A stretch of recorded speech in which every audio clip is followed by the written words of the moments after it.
All right, so we are live. Thank you to everybody listening as we are learning about, it's so different from a live stage. We were laughing backstage about that. So thank you all. I'm really excited to introduce you all to Dave and Brad, co-authors. Dave, just to give a bit of background, is a former serial entrepreneur and startup CEO in information technology. He now writes on entrepreneurship and artificial intelligence, and he dabbles in poetry and philosophy. And he's a graduate of MIT, which is important for this conversation since that's how they met.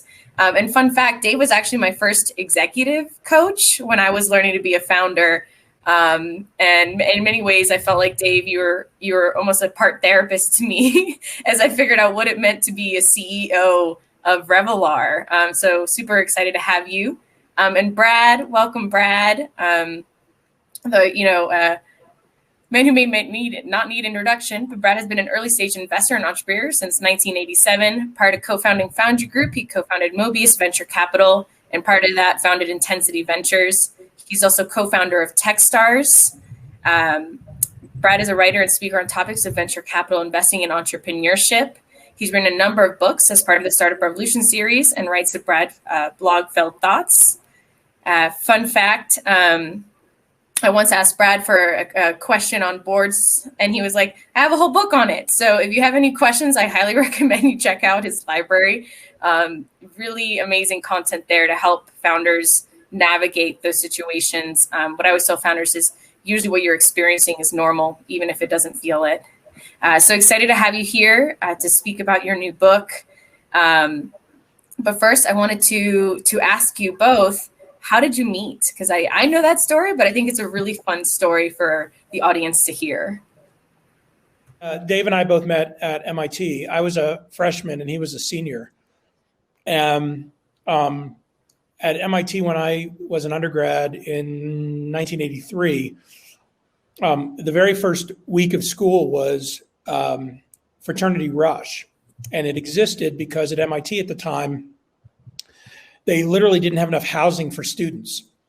And about 50% of the students lived off campus in either independent living groups or fraternity. When I say Fraternity Rush, it was really independent living group rush, although a decent amount of that was fraternity. So I showed up at this picnic, freshman picnic, not having any idea what the hell was going on.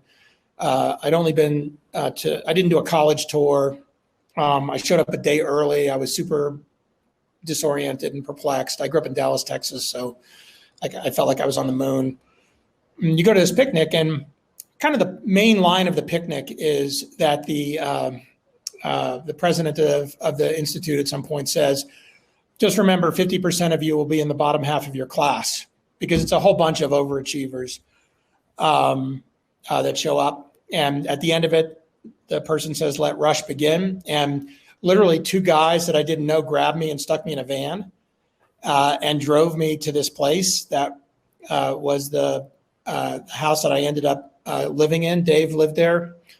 It was a place kind of right on the edge of Central Square for people that know Boston. And I met Dave that first night, and we became friends. Like, I think his job was probably not to let me leave because they wanted me to stay and join the fraternity and live in the house. But like from day one of my experience there, Dave was one of my closest friends, and it's pretty awesome 30 years later to still be doing things together, having fun, struggling with computers, whatever. It's almost 40 years. Sorry, 40 years. Yeah, that's right. 35 years. I guess. And Dave's been helping keep you in check for 40 years is what I'm seeing and hearing.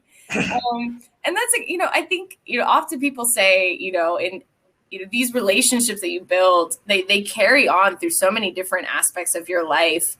And, sometimes people are just so focused on executing, they don't realize how long-term these can be. But you all have, now written a book together. You have built a company together. What is it? There must have been some tough moments. Like, how do you navigate a friendship of 40 years? Was it just always effortless? Oh, sure. It was just effortless. Brad and I are very different people. And I think when we were just friends in the fraternity, it was pretty easy to navigate that, right? We were just good friends and talked about things that mattered, which included both relationships and, you know, nerdy stuff like equations, and that was all pretty easy. When we started working together, it really became a different matter, because now we had differences of opinion that we had to act on. And it took us a little while to sort out, but I don't think it took us too long to figure out that if we were going to make the business work, we had to figure out our differences and figure out how to work together. So in other words, being friends was natural. Being business partners wasn't natural necessarily, especially with, again, our very different styles. And we don't need to get into that too much, but there was one of the chapters in the book talks about one of the founders has to be hard as stone, and I'm sort of like that, right? I'm the hard ass, and Brad is the creative, go out and make things happen person, just for simple distinction. And we had to figure that out, but we also had to respect each other's differences. And that was I think the epiphany that we came to, is both of us separately realized, and I don't even remember if we had a discussion about it, but we both realized, like, well, what Brad does, I can't do. And what Dave does, Brad either couldn't or wouldn't do because he didn't want to. And we figured that out. And that made it a lot easier, because when you have a disagreement, then it's like, all right, the aim here is success, not getting our way. And that also tones down your desire to kind of push your agenda too hard, because you know that you're both aiming to success.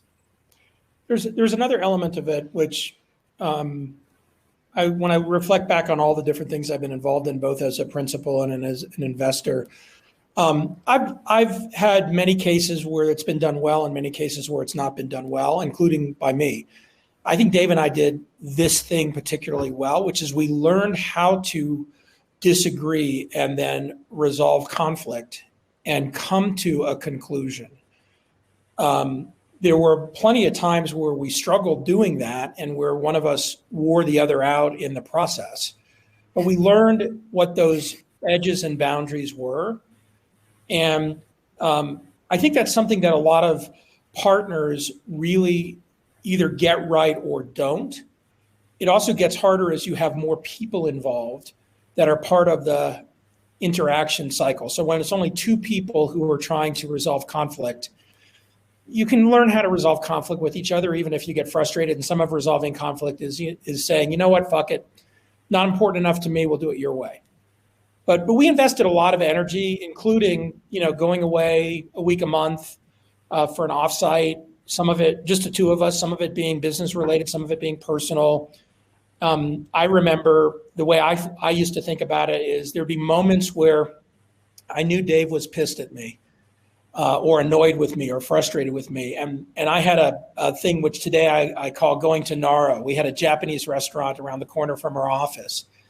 And we both liked sushi before sushi was trendy. And we would go, like, it's kind of like, let's go to Nara. We would go and we would argue. Like it was not like we wouldn't go to Nara to have a social evening. We go to Nara because we were both struggling with something. One of us was really beaten down by whatever was going on, or was beaten down by the other, or had something personal going on that was really stressful. And just having those kinds of very clear touch points for resolving conflict and knowing how to do it was essential. If I'm reflective of my own experience at Foundry Group and my partners today, I think today we're much, much better at that. Early on, we were extremely good at that. We went through a period at Foundry Group where I don't think we were very good at that. And it was very hard when you get to this place where you're not willing to keep addressing things that are bothering you. Including saying, this is bothering me and I'm going to let it go. That emerges, especially again, with people with very different styles. Back to Dave's, someone has to be hard as stone. Like, it's totally fine for you to have different perspectives and styles. But if you're unable to sit down and work through it, that's where it starts to blow up. Yeah. And I think a lot of people think they struggle with healthy conflict, and understanding when it's healthy, when it's not. And it's something that takes time and practice and language and communication. And I think every group of co-founders, I used to get a letter from Andrea. I think you both know Andrea. So I always knew I was in trouble when I got handed a letter, because she was the type to need to write it out. And it'd be like 5 pages of, here are all the things you are doing wrong and you need to immediately improve in these areas. And it was her way of communicating to me, right? And so it's one of those things that I think, it so often comes up. And I don't want to steal this, because I know I have the honor of knowing you both so well. So I was hoping to bring up some of our founders who have questions for you all based on your book. You're going to see how this goes technically. I'm going to give it a minute or two to see if we can bring them on stage. If it doesn't work, I have their questions. So hang in there with us as we're managing this. But Naeem, if we could bring Will on stage from Seeds. Oh, it worked. Oh my God, I'm so excited. Hey, Will.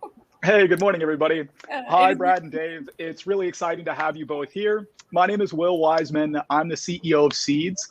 So Seeds is like the fintech acorns for the environment with added impact gamification. If the same crowds from the 2019 climate strikes use Seeds, we'll invest over $1 billion per year into clean energy projects using only spare change. So with Seeds, every time you use your credit card, you're making profitable and sustainable investments in climate tech projects, making fighting climate change easier than ever before. So for my question, I wanted to ask something a little bit more open-ended regarding culture. Particularly in the work from home era, I've found it really difficult to build the same kind of culture that's contagious when working together in person. As a CEO, my job is to embody what it means to work at Seeds, but that's considerably more difficult when the team doesn't see the everyday work ethic and values outside of Zoom. Could you suggest any culture hacks that you've really loved?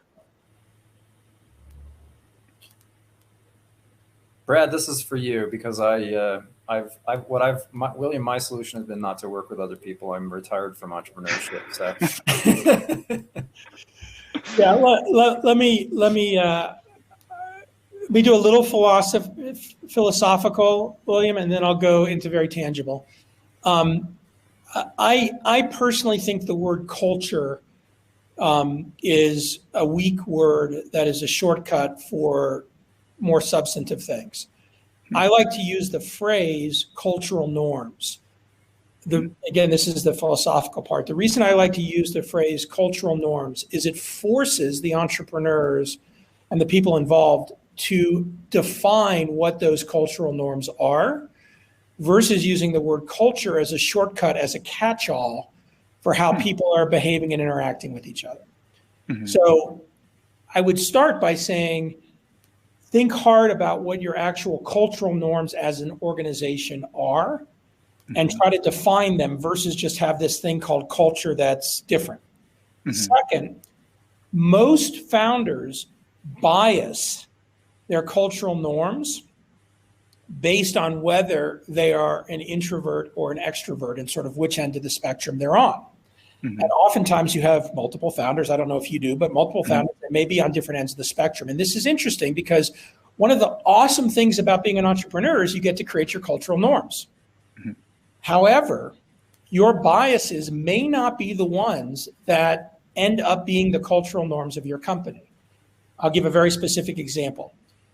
I'm on the board of a company where the founder and the CEO of that company felt it was incredibly important to be in the office every day and be with people every day. And there was plenty of travel, but when they weren't traveling, being in the office was key.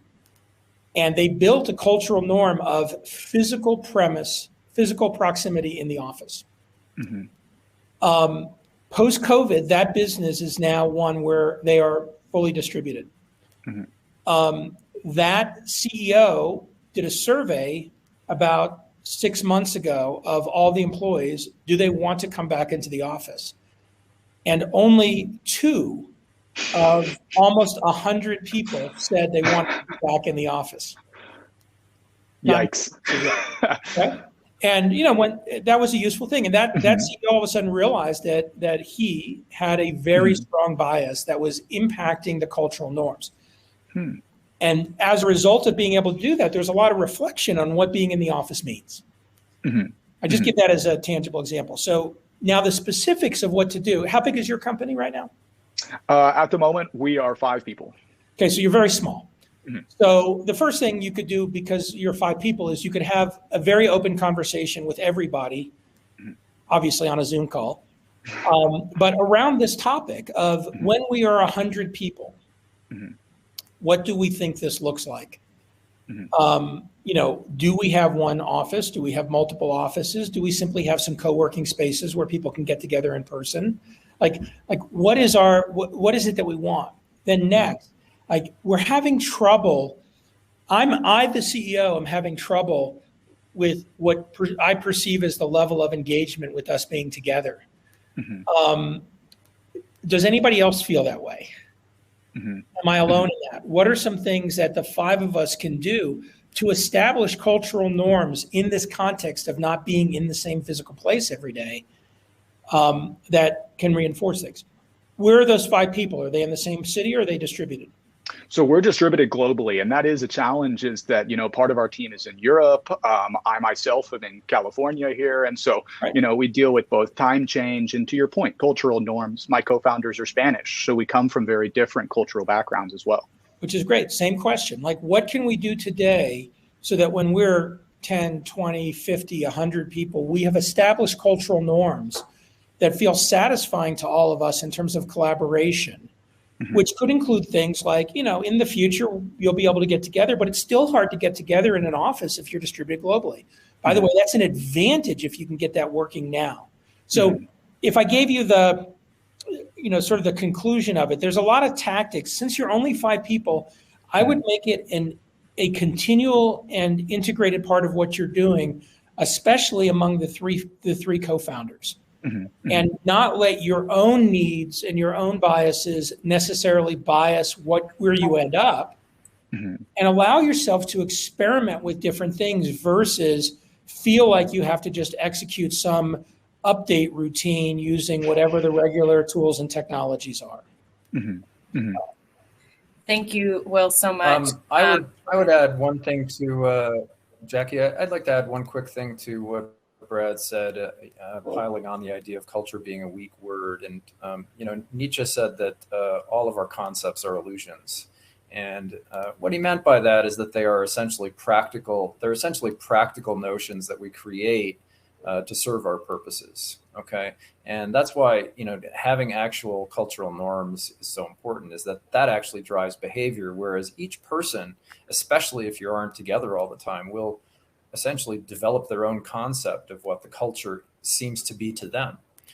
One thing that occurs to me as you guys are talking about this is because it's individualized, even our own office environment, if we're working out of our homes, our own office environment in our home influences what we think the culture of the company is, even though it has nothing to do with, what everybody else is doing. So why can't you have things in everybody's home office that represent the company? Posters that are the company's, current whatever your current, this week's go-to-market strategy is, a little poster that you stick in your office, or, pictures of everybody together on the desk. When everybody worked in an office, they'd have pictures of their family on their desk. Now they're working at home with their family, where their family is. Maybe you should have pictures of the people you work with on your desk. So the point is, right? And it's not really silly. It's like, these are the people I work with. And if you ever happen to actually get together when the pandemic ends. So, this aspect of culture as an abstraction, as a concept, you can feed it in many ways. It doesn't have to be all the ways that we've done for the last 100 years of business. Cool. Hey, thank you both very much. These are really great insights, and I look forward to putting them into practice. Awesome. Thanks, Will. Let's bring Lacey up. And now I'm imagining, Dave, your office was like a picture of Brad like this. When you guys were cool. Hey, Lacey. Hi, Jackie. I have a picture of Brad somewhere. Hi, Dave and Brad and Jackie. I'm Lacey Reddix, founder of Olakin Minerals. And Olakin Minerals is contributing to global clean water security by harvesting ocean minerals from desalination brine to create a renewable source of power and provide key compounds for the supply chains of the future. My question today is with your chapter, or about your chapter titled Hitting Bottom. Your quote from Nietzsche states, "Out of the deepest must the highest come to its heights," which you explained to mean achieving greatness often requires that you achieve great pain.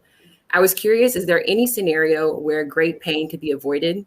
For example, could we learn from the mistakes of others or be mentored or coached well in order to avoid these pitfalls? And if it is unavoidable, what is the most important thing for entrepreneurs to keep in mind during those low points?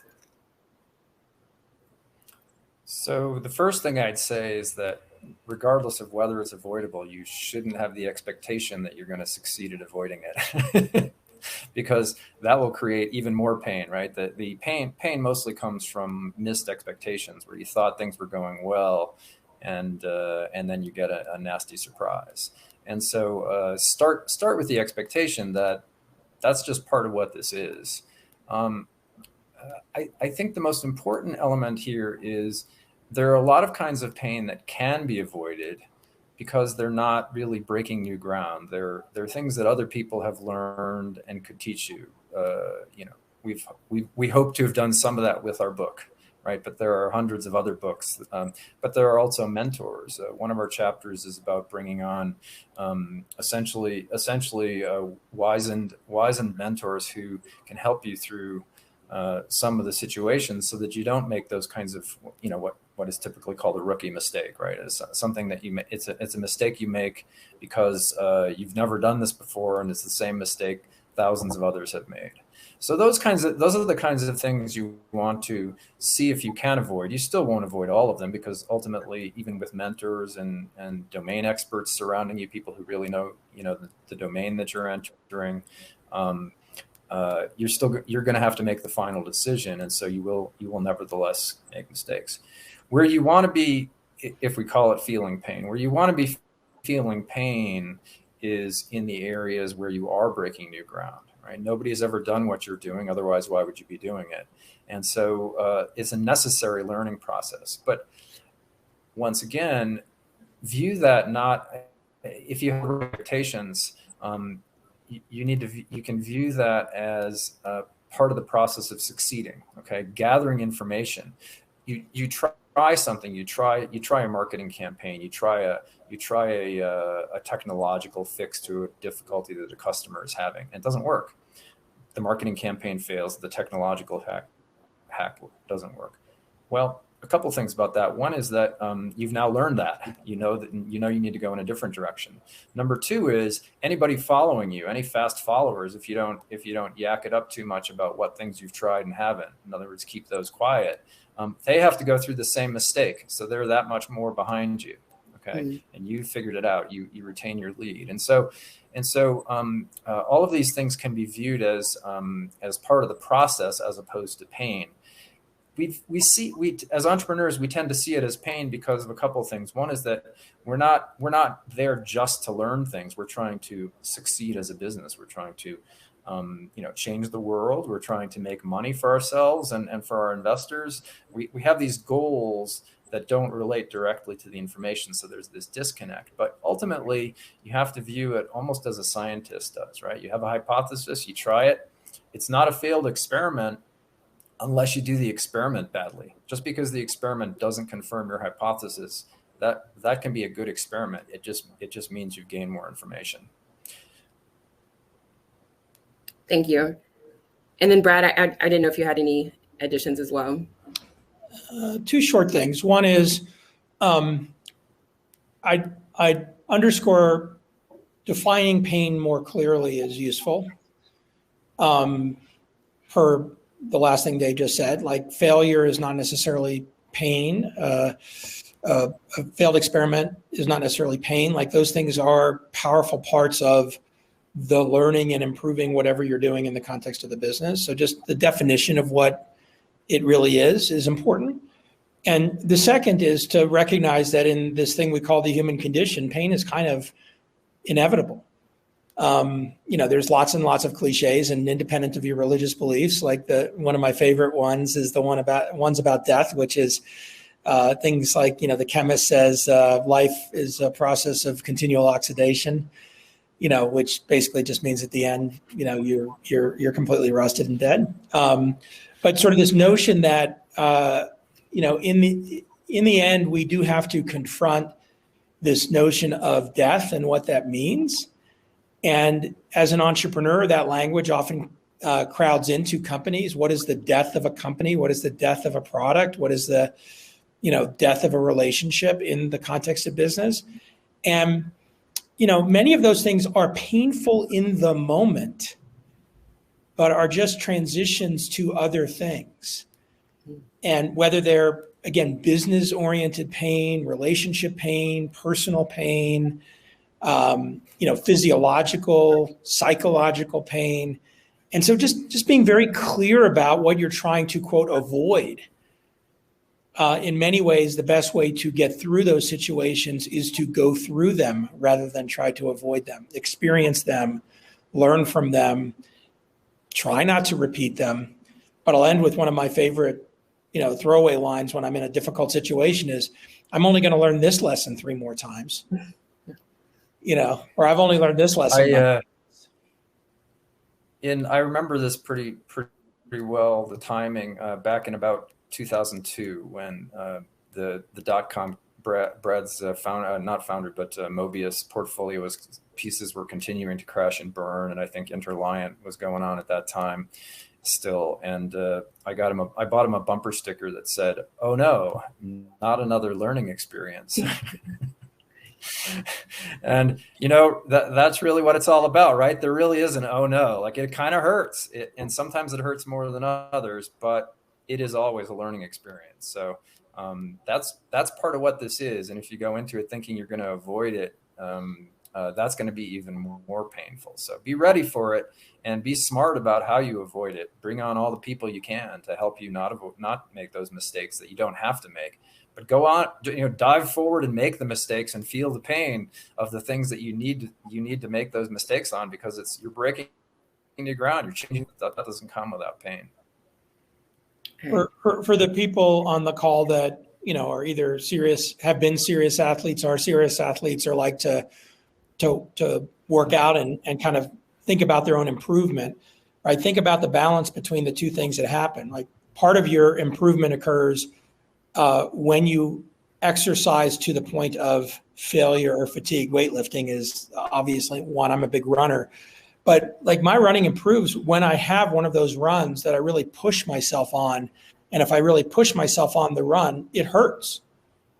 If all I do is push myself on and never rest and recover, things will break and I will not be able to run.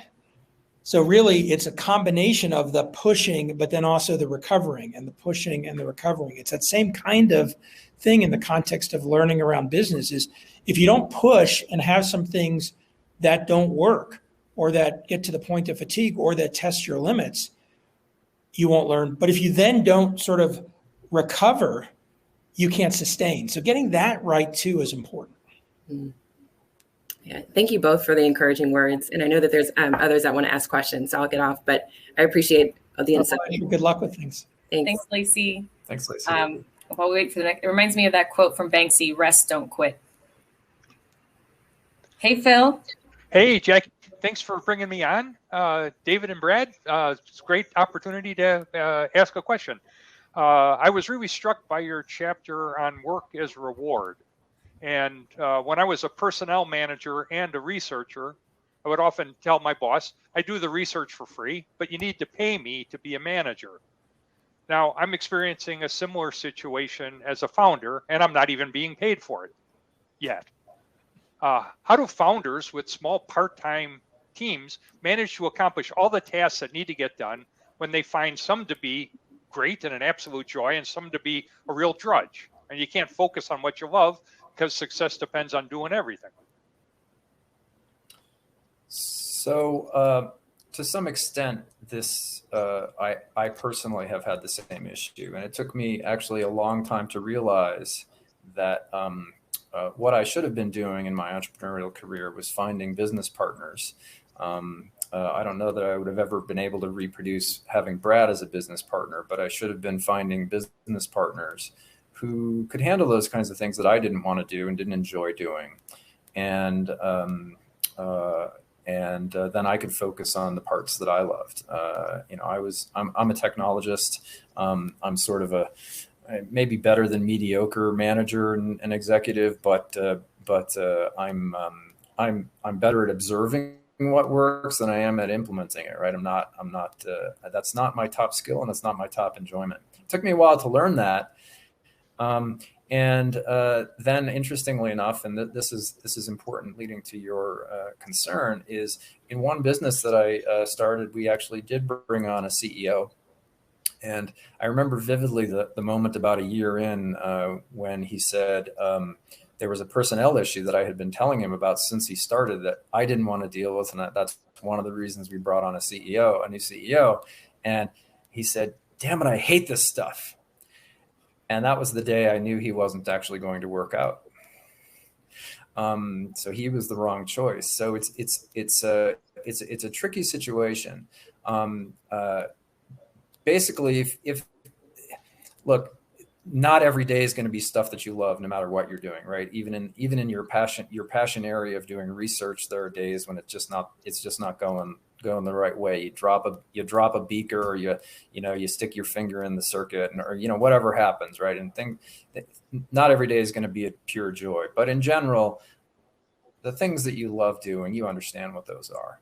And for those who are listening who are inclined toward being CEOs and executives, you know that it's not every day is going to be like that. However, if every day is just a grind because you kind of fundamentally dislike the role that you're in, then you have to think hard about whether you're in the right role and find a way to transition that. Now, you cannot always do that at the very early stage. Jackie told me that you guys are kind of the companies we're talking to here today, or I think the phrase Jackie used was pre-tech stars, and I said, so kind of like your upcoming baby, you're not really even born yet, right? And so in the early stages, you got to deal with that stuff. Just part of starting a company. If you can't hack that, don't start a company. But you should think hard already now. Work hard at finding someone or some set of people to be those people, to do those things that you aren't want to do, because you're not going to do them as well as they can be done. And that's the bottom line is even if you figure out how to do them, you're just not going to do them as well because you're not enthusiastic about it. And, it may seem strange to hear, but there are people who actually love figuring out personnel problems. There are people who, and I'm speaking directly to you, Philip, because you and I share this distaste for these sorts of things. You're going to have two people in your company who can't get along, and they just are always at odds. And it's the last thing you want to do because it has nothing to do with solving the global climate problem. But it does, right? Because if you're going to solve it, you got to build an organization. So there are people who actually get excited about showing up at work every day or showing up at Zoom, whatever it is, and figuring out how to get those two people to work well together and or figuring out which one of them to fire. And you have to find those people to work with is my sense. If this is coming up at this stage, start working on finding them and find mentors who can help you find them. And don't just kind of from scratch try to be a person who finds a good CEO to work with, right? Have people help you with that. Brad? That's great advice. Yeah, I think that's excellent. Nothing to add. Well, Phil, that's great advice. Real fast, one sentence. What do you do? I'm sorry? With Polaris. Oh, I forgot to introduce myself, didn't I? Thanks, Jackie. So I'm the CEO and founder of Polaris Renewables. We're an early stage carbon tech company developing sustainable polymers with a focus on the fashion industry. And our technology is not only eliminates toxic petrochemicals, but actually incorporates CO2 directly into the polymer. So we think we can make a huge difference in terms of sustainability. Thanks, Phil. All right. See, Phil, that's another sign for your benefit, and I do the same thing, which is I don't care about introducing myself. I don't care about pitching my company. I just want to talk about the substance. And you know, the a lot of CEOs, you know, ABC, always be closing, right? And it's just an inclination. Yeah. Well, thanks for that. Thanks, Phil. Bye-bye. We're going to bring Jeff up next.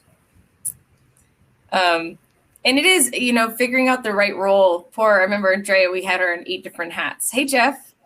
Hey there. Thanks for joining us. Really insightful session so far.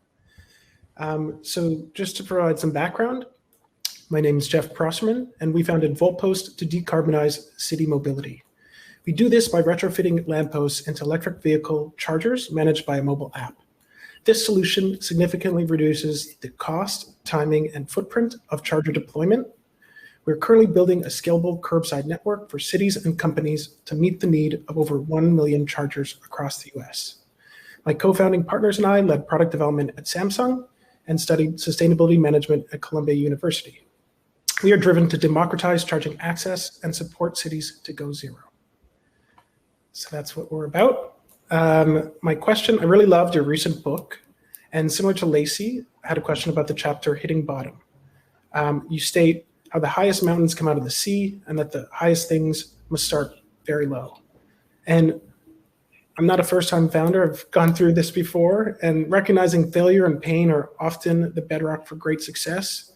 Just ask, how do you recommend founders maintain the courage and capacity to lead in spite of past scars, past mistakes? And in addition, are there any strategies you recommend to develop a company culture that balances the needs of mental health alongside fast growth?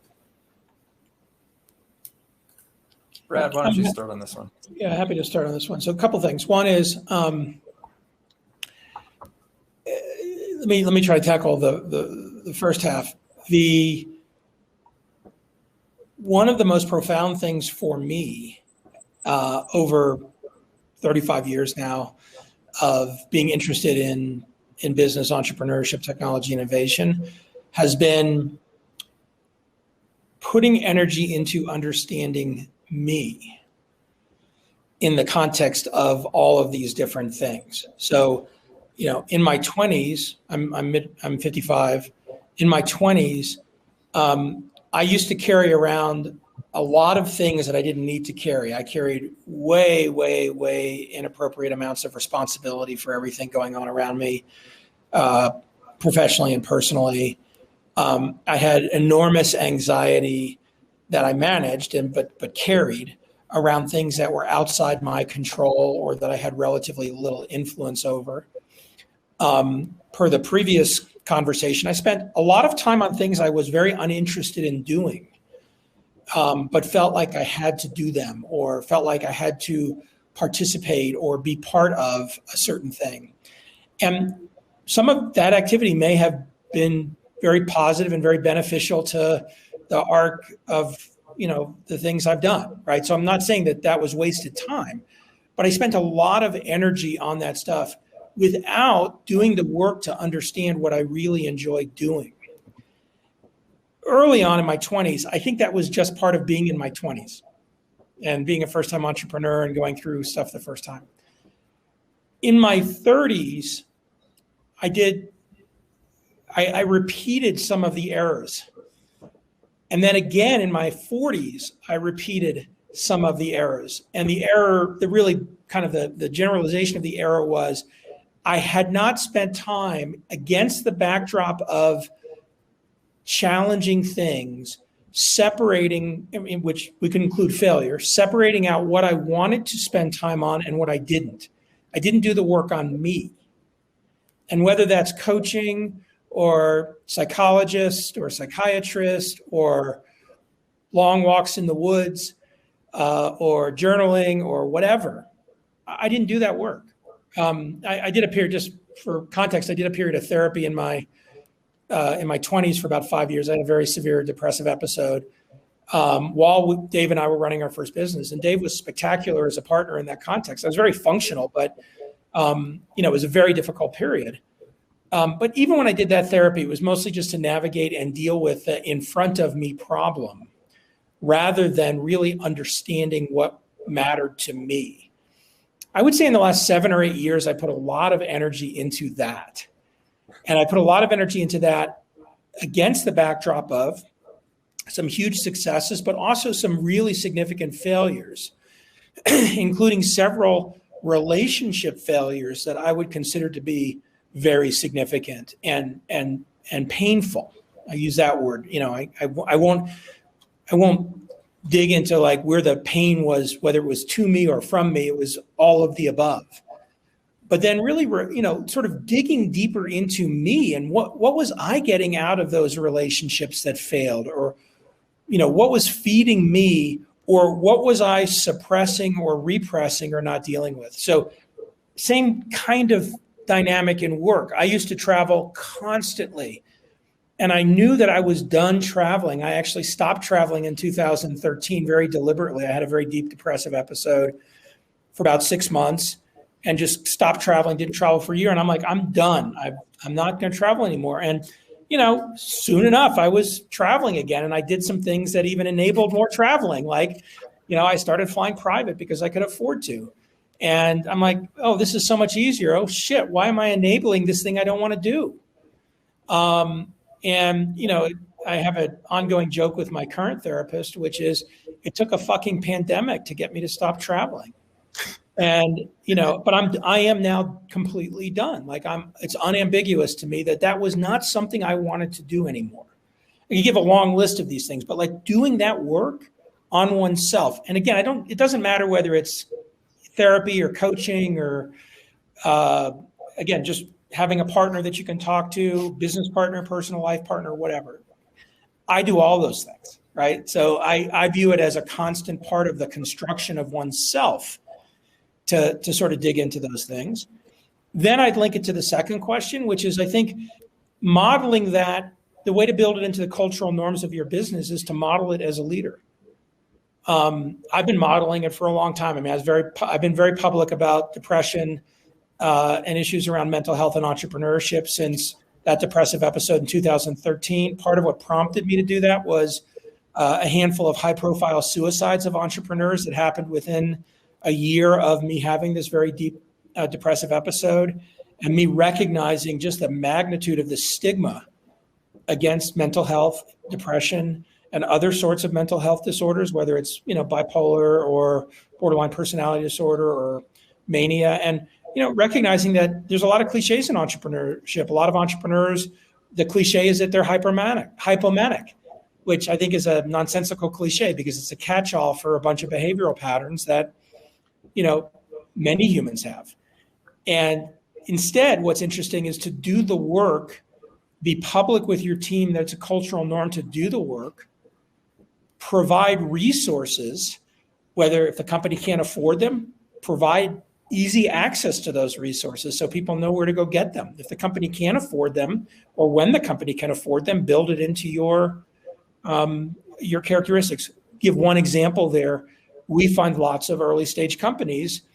We were finding in COVID, many of the CEOs were under incredible pressure, and even in their conversations with us, even when their businesses were growing very quickly, their personal lives, their kids, living at home with their families, or their business struggles, or employees that were having struggles, just the pressure on the leader was intense. We have a portfolio company called Meru Health that basically provides 12-week programs for mental health for individuals. They fund it in a very creative way in terms of how their system works. We underwrote it for any CEO in our portfolio that wanted to do it. Just as an example, like trying to, and the CEOs that did it, we encouraged them to encourage their co-founders and the other leaders to do it. And if they couldn't afford it, to tell us, and because of how it was underwritten, and we would consider underwriting it. Again, build that into the cultural norms. That's the way I'd answer the second part of the question. Yeah, that was awesome. Go ahead. Jeff, the only thing I'd add is I don't know if you've heard of philosopher, spiritualist Ken Wilber. He's very well known around Boulder, but he's actually kind of an international International, and he was very heavily influenced by Nietzsche, which is one of the reasons I know about him. And his tagline that I've always remembered, I don't remember too much about the one Wilbur book I read, but his tagline that I really loved was transcend and include. That's very Nietzschean just in its nature, but it's really interesting in the context of what Brad's talking about, because these things that happen, these painful experiences, these troughs that you get into, they all generate stories. They all generate lessons, and you shouldn't try to just throw them away and go in a different direction. That's all part of your culture. That history is part of your culture. Those stories are things you can tell. And by the way, it's easier to talk about a mental health issue that happened a year ago than it is to talk about the one that's happening now. And that may be, that may make it a little easier for people to talk about, right? And so this idea of this is all part of your own personal growth. It's part of your own part of your company's success story. Ultimately, by the point where you achieve that success, include that. Don't get rid of it. Transcend it. Get past it, but include it.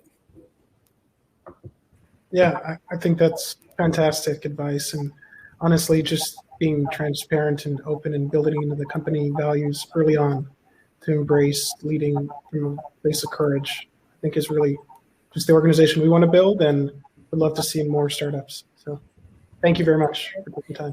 I'm going to sneak in one more founder, Lorene, who's going to join us. And while we bring up Lorene, I'll just note that at the 1 p.m. Eastern time, the other two panels kick off on climate, fintech, and water. But Lorene, hit it.